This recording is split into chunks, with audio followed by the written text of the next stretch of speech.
Emba.ssy breached Julian Assange delivered mysterious white powder with threatening note. WikiLeaks co-founder Julian Assange has been in the embassy for the past 5.5 years, fearing he will be extradited to the U.S. to face trial for publication of classified American military and diplomatic documents in 2010.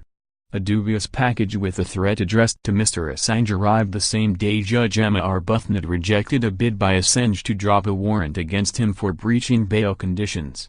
He confirmed the delivery of the package via Twitter. He said, "I can confirm that a package containing an unknown white powdery substance and a threat was addressed to my name.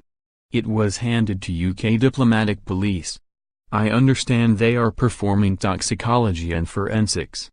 Kensington and Chelsea police also confirmed delivery of the package and that they are investigating. They said, it was assessed by specialist officers and deemed to be non-suspicious.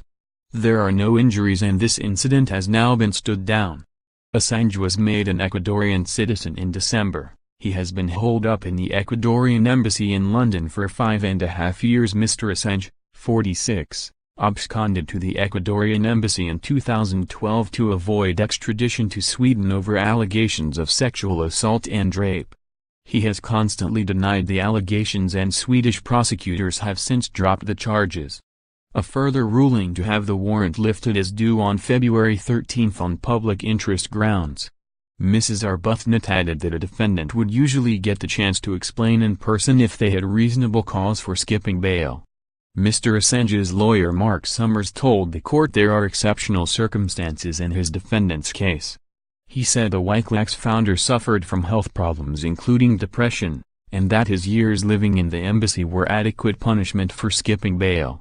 His lawyers asked Westminster Magistrates Court to withdraw the warrant as it had lost its purpose and its function.